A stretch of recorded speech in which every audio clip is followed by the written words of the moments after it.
Thank you very much indeed. Hello, I'm Alexander Armstrong, and welcome to Pointless, the quiz show that puts obscure knowledge to the test. Let's meet today's players.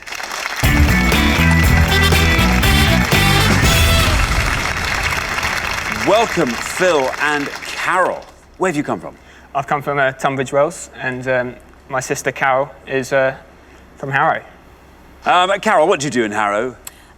Well, I work at the British Museum. I'm a paper conservator, currently training how to mount Chinese scrolls. Wow.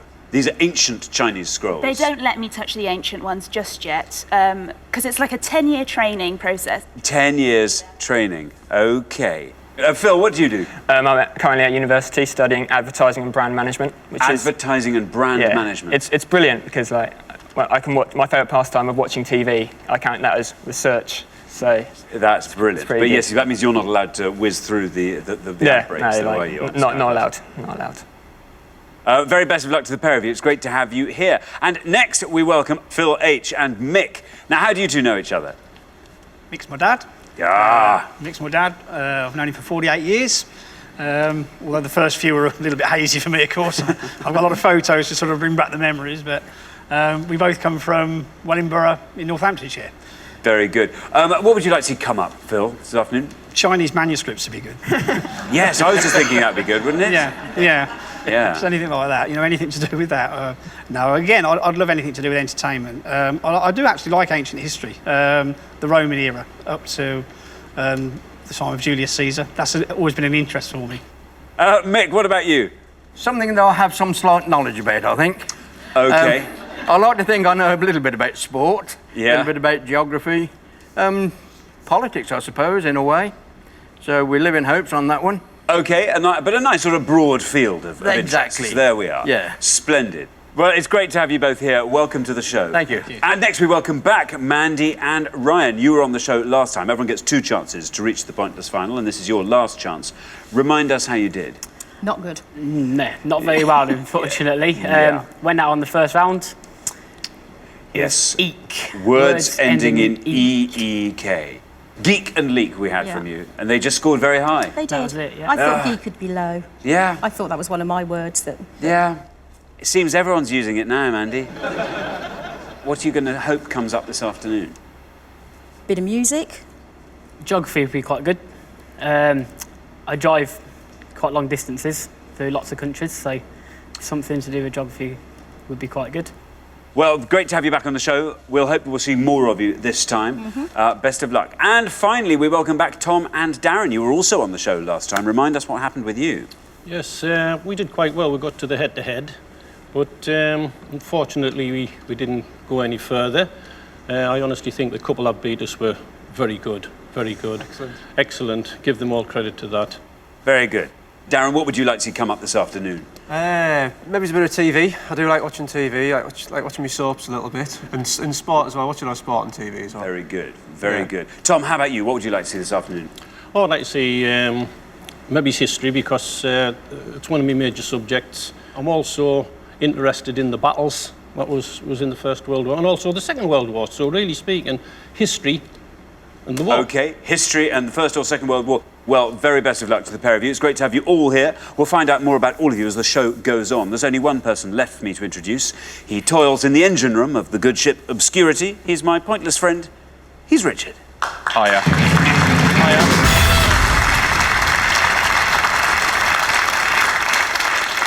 Good afternoon to you. Good afternoon to you. I've got 2 returning pairs today who had very mixed fortunes last time. Mandy and Ryan we didn't see very much of. It'd be nice to see a little bit more of them today.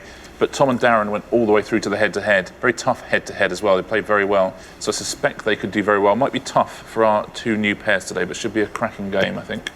Very good. Thanks very much, Richard. Well, we put all our questions to 100 people before the show, but this is pointless, so we are after the obscure answers they didn't get. To stay in the game with a chance to win our jackpot, all our players need to do is score as few points as they possibly can. Now, what everyone's trying to do, of course, is find a pointless answer. That's an answer that none of our 100 people gave, and each time that happens, we will add £250 to the jackpot. Now, David and Jane won the jackpot last time, so today's jackpot starts off at £1,000.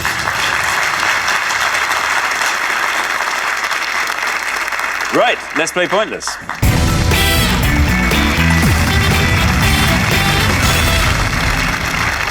Now, in the first round, each of you must give me one answer and you cannot confer with your partner. Whichever team has the highest score at the end of the round will be eliminated. If anyone gives me an incorrect answer, they will score the maximum of 100 points, so do try and avoid those if you can. Now, in this round, we're going to show you 2 question categories.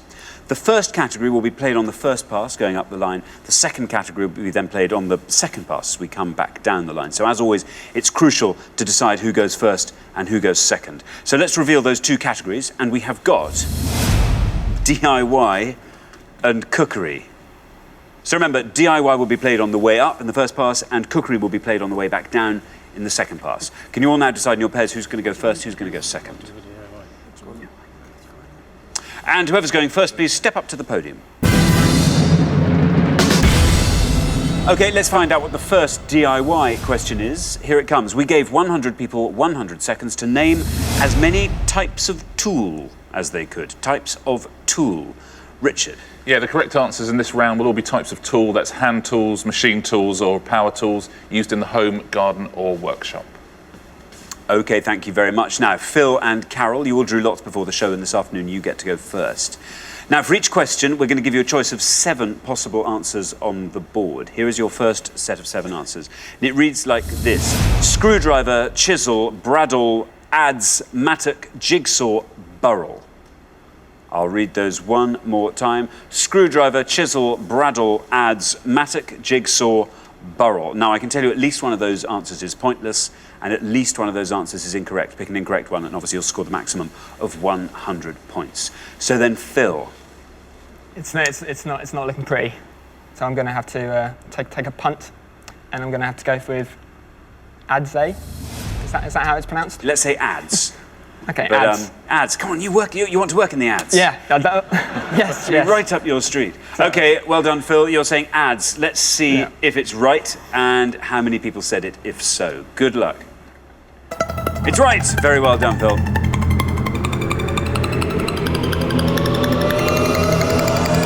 Very well done indeed. 2 points. 2 for ads. Well done, Phil. Very good start. Yeah, it's a type of axe with a curved blade at right angles to the handle. It's used for shaping wood, that sort of thing. You know that. Yeah. Yeah.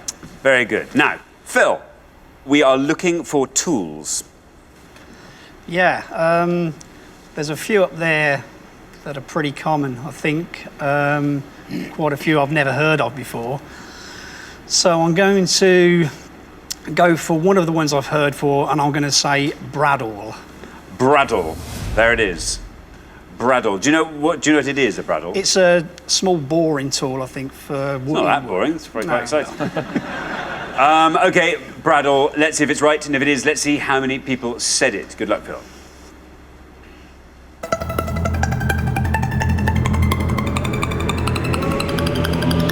Down it goes. 8. Very well done, Phil. Another nice low score for bradawl. Well done, Phil. Yeah, it is. There's no other way of putting it. It is a little boring tool. And a bradawl is different to an awl because it's got the tip is kind of beveled. It makes little holes in things. Very good. Now then, Ryan, we're looking for types of tool. What do you think? I'm going to go for the one I know, which I think is going to be the least common, and I'm going to play chisel. OK, chisel. Let's see if chisel's right, and if it is, let's see how many people said chisel. It's right. $35, Ryan. 35 for chisel, Richard. Yeah, chisel. It's a cutting tool, usually used with a hammer or mallet. Now then, Tom. Yes. Types of tool. You're the last person to have this selection, so you can talk us through the board, if you like. Well, the sad thing is, the ones that I do know, and I know nearly all of those, have gone. So I'm either going to have to take a punt, a guess, or play it relatively safe and stay in the game. Well, I tell you what, there is at least one pointless answer on that board. I'm going to play it safe and go for jigsaw. You're going for jigsaw. Let's see if it's right, and if it is, let's see how many people said jigsaw. Good luck. Well, it's right.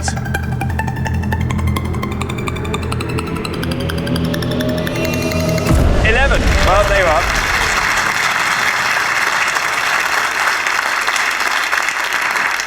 That scores you 11. Yeah, it's a saw used for cutting irregular patterns. A jigsaw, that's what the jigsaw puzzle is named after. A puzzle made by a jigsaw. Let's take a look at the other answer. Screwdriver was the one everyone's avoiding. Would have scored a very hefty 89 points. And of those last two, one of those is pointless, one is incorrect. What do you think? Mattock is the pointless one. Yeah, mattock is a pointless answer. Well done if you said that. It's an early sort of hoe. And Burrell is it's the real surname. Stanley Burrell is the real name of MC Hammer.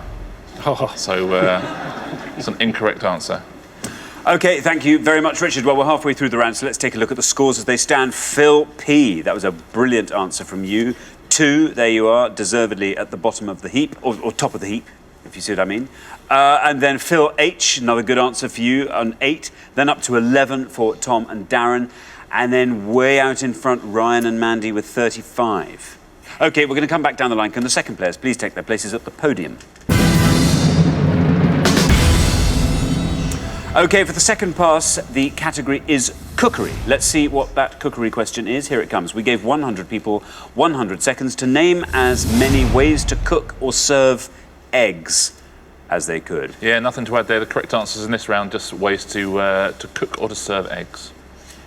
Brilliant. Now, as with the first pass, we're going to give you a choice of 7 possible answers on the board. Your set of 7 answers for cookery goes like this.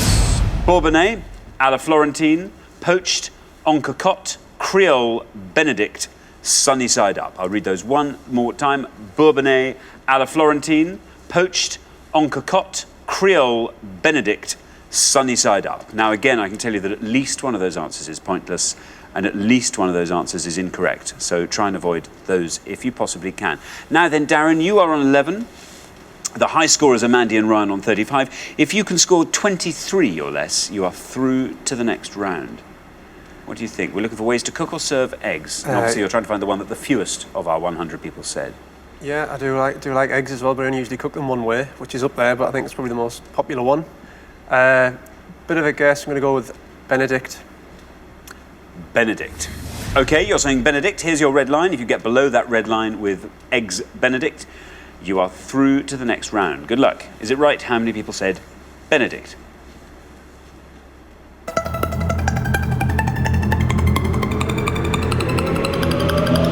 Yep, you've done it. Very well done. 15. 15 takes your total up to 26. You are through to the next round. Richard. Well played, Darren. Yeah, served on a muffin with hollandaise sauce and either ham or bacon. Mandy, you are the high scorers on 35. You have to score as low as you possibly can. We're looking for ways to serve or cook eggs. What are you thinking? Couple of definites. Has got no idea, so I'm just going to go wild and go for, I can't even say it, Bourbonnais? Bourbonnais? Bourbonnais. There it is. Bourbonnais at the top. Very well done, Mandy. That's the spirit. Bourbonnais. You say, let's see if it's right. And if it is, let's see how many people said Bourbonnais. Oh, Mandy, that's so unfair. Oh, you can kick me now. Oh, dear, oh dear. I'm afraid that's an incorrect answer. You score the maximum of 100 points, and that takes your total up to an unassailable 135, I'm afraid to say. Richard. Yeah, sorry, Mandy. Not an egg, it's a chicken. It's a type of chicken from France. What came first? Well, I'll tell you now, the chicken came last. Now then, Mick. You are on 8. The high scorers on 135 are Mandy and Ryan. You'll never overtake their high score. Let's find some pointless answers. Well, I'm glad I was on 3rd, because I was going to have Benedict first, and my second choice was going to be Bourbonnais. So I'm quite pleased I'm 3rd. So I shall go for en cocotte. En cocotte, there it is. 4th one down.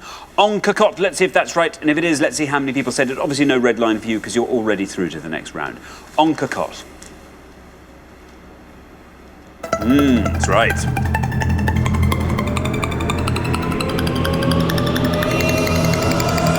Very well done.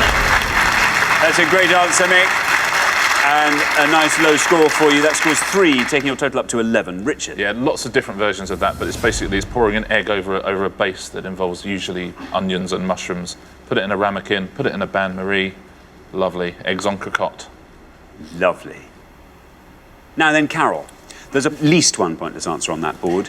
It doesn't matter what you score, even if there's no shame in taking a risk and scoring 100. Well, no poached, no sunny side up. I think a la Florentine is with spinach and maybe also with hollandaise sauce. I've got no idea what Creole would be. I'm gonna go for a la Florentine. A la Florentine, you say? Okay, well, let's see if a la Florentine is right, and if it is, let's see how many people said it. Good luck.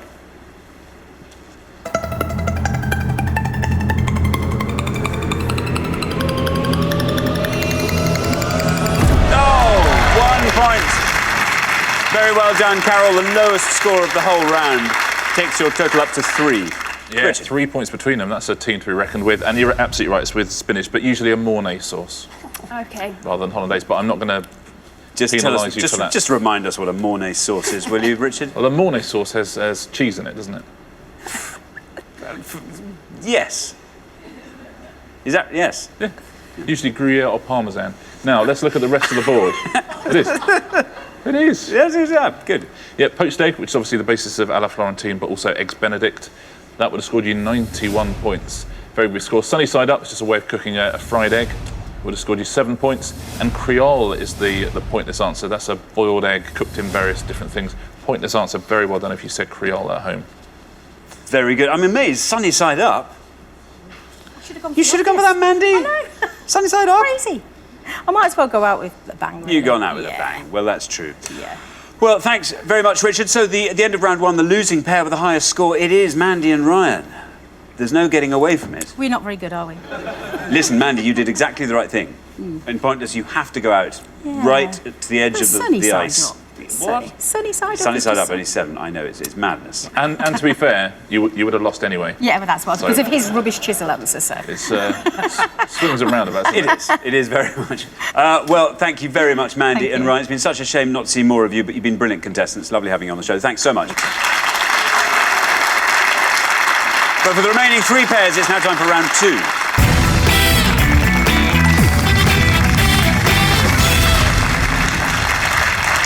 Now, obviously, there's only room for 2 pairs in the head-to-head, so one team is going to be leaving us at the end of this round. OK, our category for round 2 this afternoon is theatre. Theatre. Can you all decide in your pairs who's going to go first, who's going to go second? OK, and whoever's going first, please step up to the podium. Splendid. Our round 2 question concerns famous plays and their playwrights. Famous plays and their playwrights.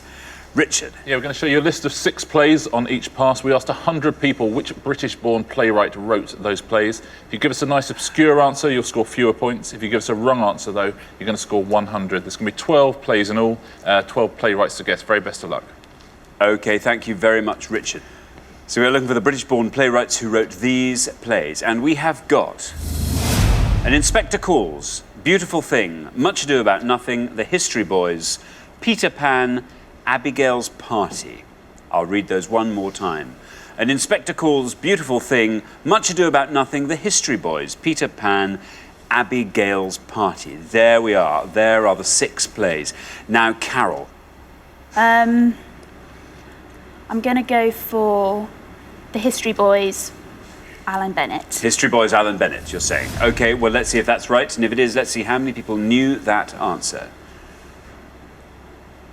He's right. 8.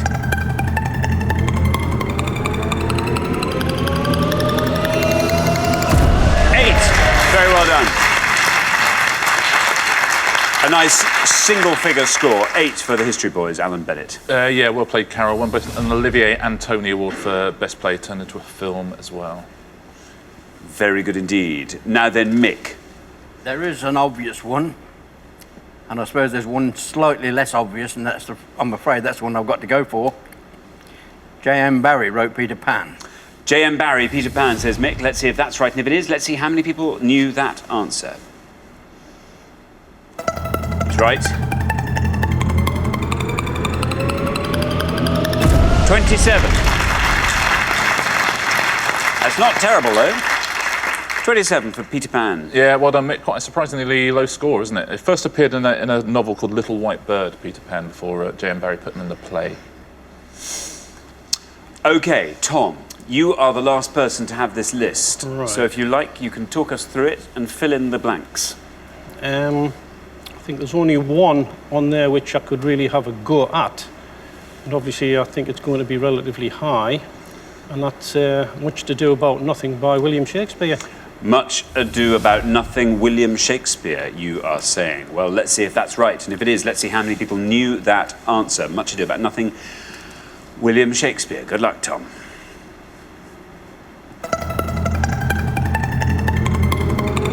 Wow. 55. Well, you got off pretty lightly there, I'd say. 55 I would say so, yeah. for Shakespeare. Richard? Yeah, should we have a minute's silence for the fact that 45 people don't know Much Ado About Nothing by Shakespeare? Oh. We've had Spice Girls singles score higher than that, I think, in our time. Yeah. Let's fill in the rest of the board, though. I suspect you might be quite good at this. And Inspector Calls? J.B. Priestley. J.B. Priestley, exactly right. Would have scored 6 points. Abigail's Party? Is Mike Lee. Mike Lee, exactly right, 3 points. And there's a pointless answer up there, Beautiful Thing. If anyone knows that at home, very, very well done. Do you know that one? Jonathan Harvey. Jonathan Harvey, exactly right. Pointless answer, very well done if you got that. OK, well, thanks very much, Richard. We are halfway through the round, so let's take a look at the score. Carol and Phil, brilliant low score there. 8 points, looking very strong for the head-to-head. Then we go up to Mick and Phil H on 27, and then we go up quite a leap to Tom and Darren on 55. So yes, Darren, you have a bit of a mountain to climb on this second pass. OK, we're going to come back down the line. Can the second players please take their places at the podium?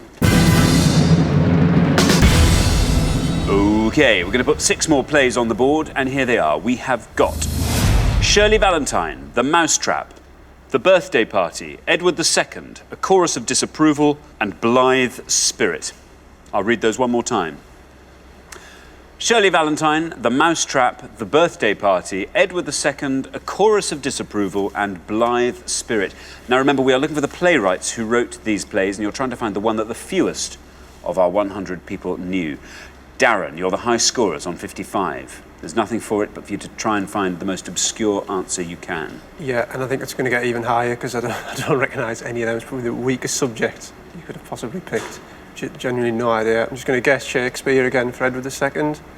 OK, Edward II, Shakespeare, you are saying. Let's see if that's right, and if it is, let's see how many people knew that answer. There's no red line for you, obviously, because you are the highest scorers. Edward II, Shakespeare, says Darren. Bad luck. I'm afraid that's an incorrect answer, which means you score the maximum of 100 points. That takes you out of everyone else's reach to 155. Richard? Yeah, sorry, Darren, I won't give you the right answer just in case either of the Phils want to have a go at that. OK, now then, Phil H, you are through to the head-to-head. Even if you score 100 points, you won't overtake Darren and Tom on 155. There is one that I know, but it's obvious. But I'm going to say The Mousetrap, Agatha Christie. The Mousetrap, Agatha Christie. No red line for you, you're already through. Let's see how many people knew that answer. That's right.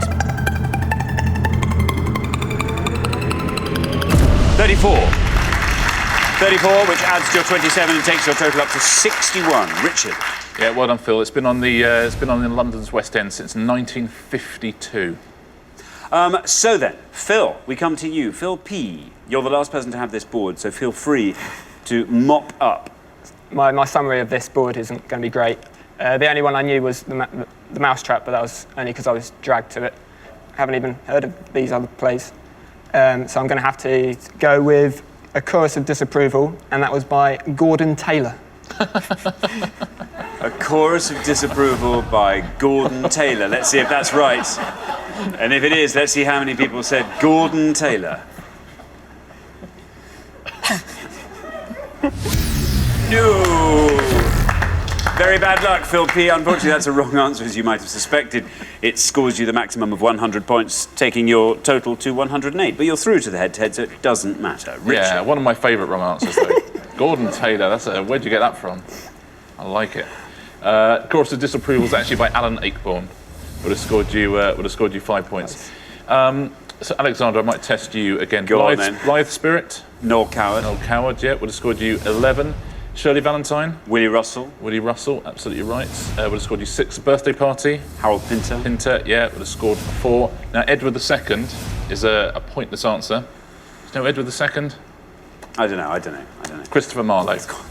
Very well done if you said Marlowe at home. OK, well, thank you very much, Richard. So at the end of round 2, the losing pair with the highest score, it's Tom and Darren.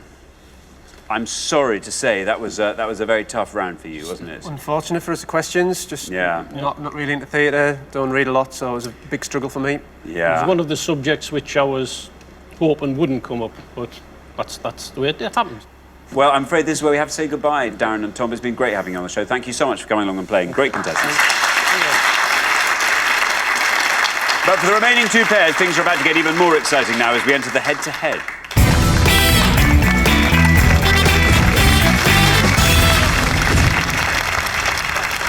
Very well done, Mick and Phil. Phil and Carol, you've made it through to the head-to-head. Now, obviously, only one pair can make it through to today's final and play for the jackpot, which currently stands at £1,000. Now, for each question, each pair needs to give me just one answer, but you are now allowed to confer. All you have to do is come up with an answer that scores less than the other pair, and you will win that question. The first pair to win 2 questions will be playing for today's jackpot. Let's play Pointless.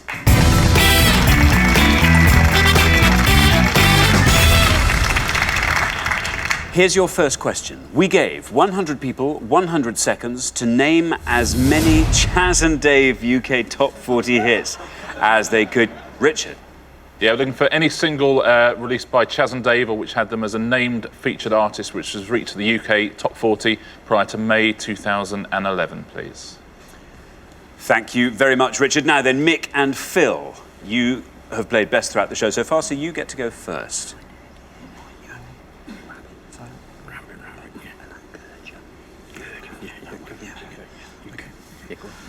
OK, Phil.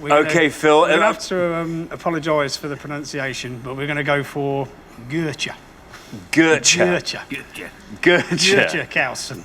All right, Mick and Phil have gone for Gurcha. Phil and Carol, should you need to confer any further, you can do it out loud now. I don't think we need to We've confer. got no idea. Because I did see him play the other year. But Did you? I don't know, but I wasn't listening. Luckily, I wasn't listening. Oh, Phil, can you not remember any words? I can't remember any words. I'm confusing them with Right Said Fred. I mean, I know. What are you doing? No. Oh, imagine Chas and Dave playing shirtless.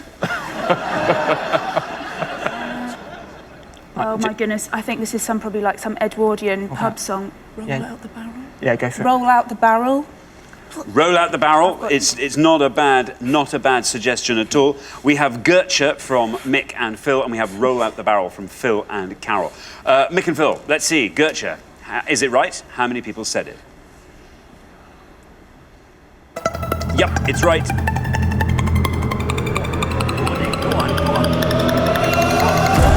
Very well done. 12. Particularly well chosen Chas and Dave number there, if I may say. Phil and Carol have gone for Roll Out the Barrel. Let's see if that's right. And if it is, let's see how many people said Roll Out the Barrel.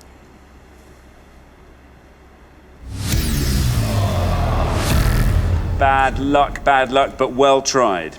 I'm afraid an incorrect answer, which means that after one question, Mick and Phil are up 1-0. Richard? Yeah, it's not a bad guess at all. They did do a version of Roll Out the Barrel on an album once, Of course Chas they and did. Dave, but not one of their famous singles, I'm afraid. Let's take a look at their 5 UK Top 40 hits. Stars Over 45 was a pointless answer.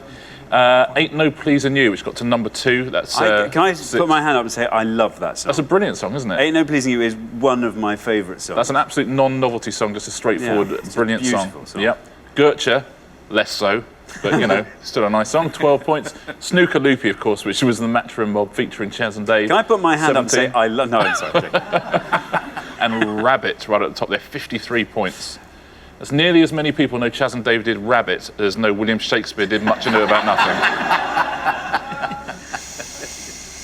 OK, now here is your second question. Phil and Carol, you have to win this question to stay in the game. Very, very best of luck. Here it comes. We gave 100 people 100 seconds to name as many European countries with a monarch as they could. European countries with a monarch, Richard. Yeah, looking for any European country that has a reigning monarch as of April 2011. As always, by country, we mean a member of the UN that's a sovereign state in its own right. OK, now then, Phil and Carol, you go first this time.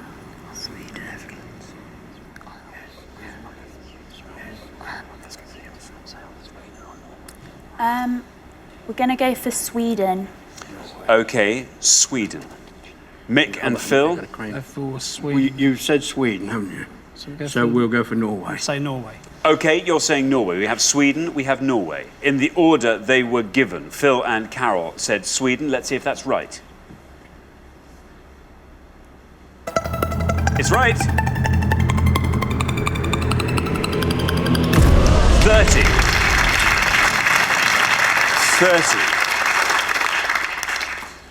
Mick and Phil are saying Norway. Is it right? How many people said it? Right.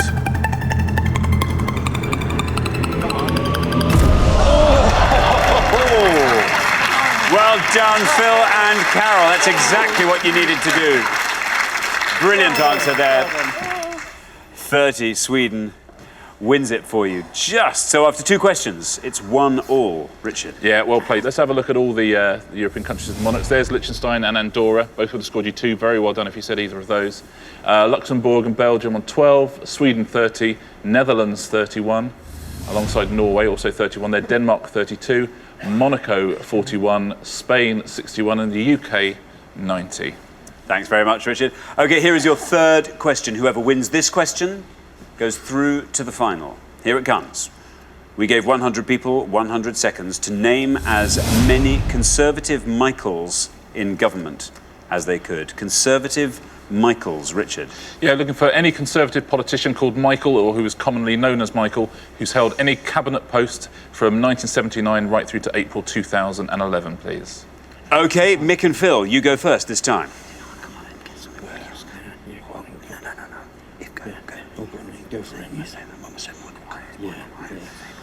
OK, we're going to go for somebody who's actually in government now. And we're going to say Michael Gove, sorry. Michael Gove, say Mick and Phil. So, Phil and Carol? I think we're going to have to go with Michael Howard. Michael Howard, you're saying? So we have Michael Gove, we have Michael Howard. Mick and Phil. You've gone for Michael Gove. Whoever wins this question is through to the final. Michael Gove, is it right? And if it is, how many people said him? Yep, right.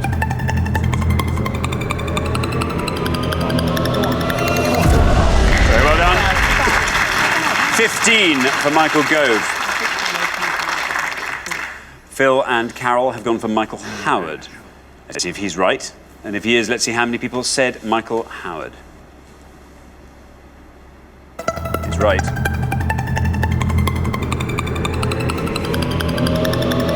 21.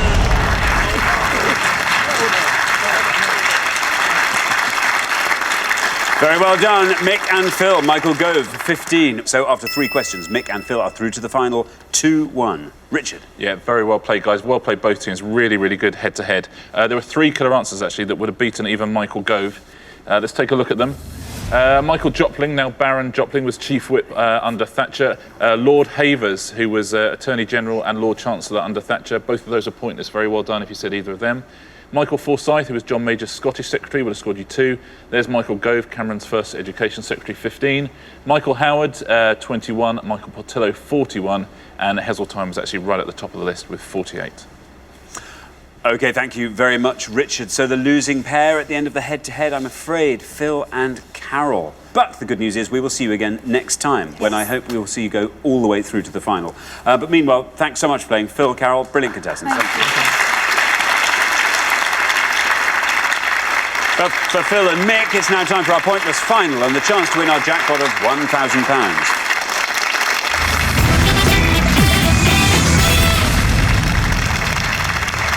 Congratulations, Mick and Phil. You have fought off all the competition and you have won our coveted pointless trophy.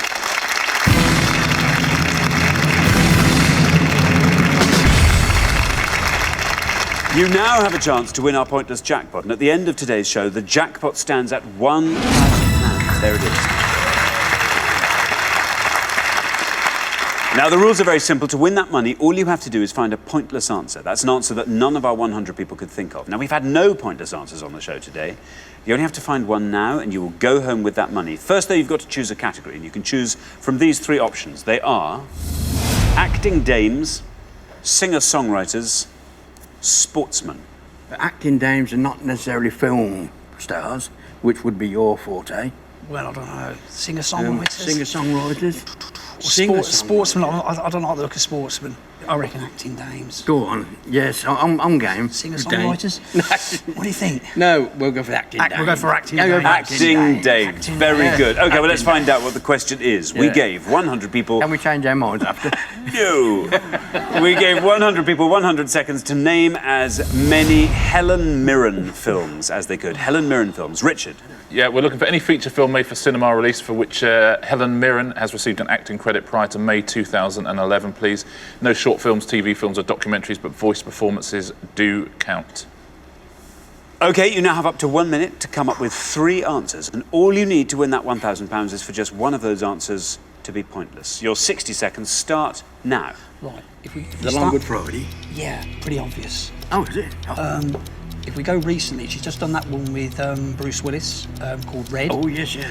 If we go Red, if we go back a few years, there was that Peter Greenaway film, The Cook, the Thief, the Wife, and his lover and her lover. I like that one. You like the film? You like the No, I like the answer. that one, Red. Red. Let's go for something. Another Helen Mirren film. Wasn't she in Caligula? Wasn't she in the original Caligula with Malcolm McDowell? What's She that on was- telly though? No. It was a feature film. It was banned for ages, wasn't it?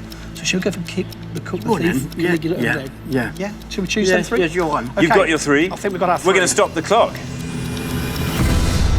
OK, you've got your 3 answers, so let's hear them. We were looking for Helen Mirren films. Okay, we were going to go for Red, Red, Caligula, Caligula, The Cook, the Thief, his wife, and her lover. The Cook, the Thief, his wife, and her lover. Yeah.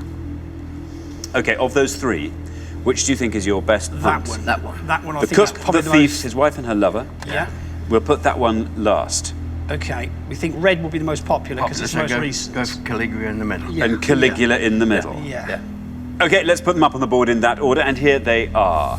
Red, Caligula, the Cook, the Thief, his wife, and her lover. OK, we were looking for Helen Mirren films. You said this was your least confident answer. Remember, you only have to find one pointless to win that £1,000 jackpot. So let's see. Red, you've said. Let's see if that's right. And if it is, let's see how many people said it. Very best of luck. Red. It's right. That was the first thing it had to be. The second thing it has to be is pointless. We will discover how much our 100 people know about Helen Mirren films here. Down it goes. 12. Not bad at all. You put that first. You said that was the one That's you were... not bad for the least confident. Exactly. There you are. 12 is a great starting point. Okay. Unfortunately, therefore, not a pointless answer. You only have 2 more chances to win today's jackpot of £1,000. What would you do with £1,000? I think I would take my wife out and probably the family as well and have a good slap-up night out. Fantastic. Well, I'd save mine because I'm part of that family. Yeah. I'd expect him to treat me with his share of it, and I'd keep mine. I don't know, spend it on Christmas sweets or something. I know that he would help me out. Very good. Oh, I really hope you get to do that. We are looking for Helen Mirren films. Let's hope nobody said your next answer. This has to be pointless. Caligula. If you are going to win that £1,000, Caligula has to be right and pointless. Let's see, for £1,000, how many people said Caligula? Well, it also is right. Your first answer, Red, about a recent film. Caligula. Let's see how far this goes down. Still going down. Single figures. Down it goes. Oh, very well done. 2. It's an improvement. I tell you what, this is all going in the right direction. Fantastic. Right, OK. Your last chance. The Cook, the Thief, his wife, and her lover. We're looking for Helen Mirren films. You said this was your most confident answer. I think it's the less well-known of the three, I would have thought, but... I'd never heard of it. Well, that's right then. So I live in hopes now. Yeah. Fantastic. Exactly. I mean, Caligula, there are all sorts of reasons why people might remember Caligula. Yes. OK, this has to be pointless. It has to be. This is your last chance to win the jackpot. The cook, the thief, his wife and her lover. Let's see if it's right, and if it is, let's see how many people said it. Very best of luck, Mick and Phil. It's right. It's right. So, we've come from 18 on red down to 2 for Caligula. Let's see how far this can go. If this goes all the way down to 0, you leave here with £1,000. Oh, no!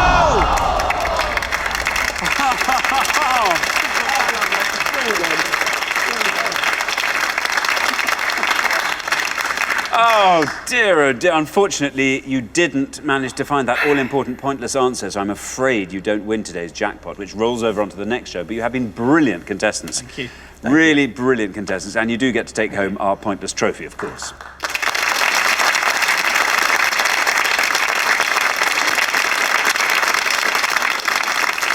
Very well done. Richard.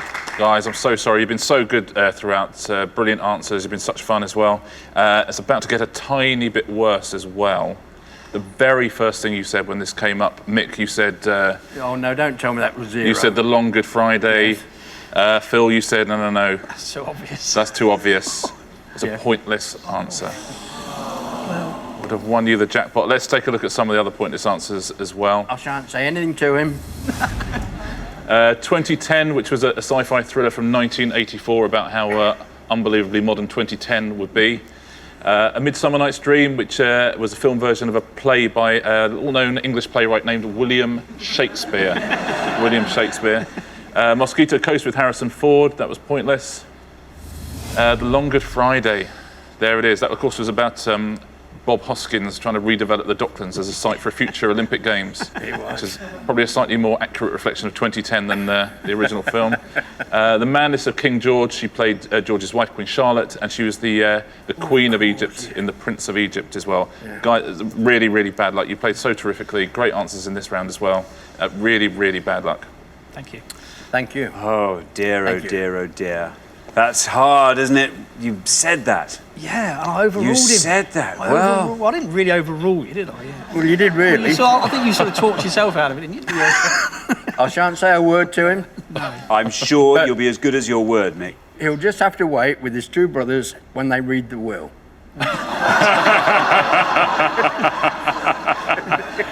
Yeah.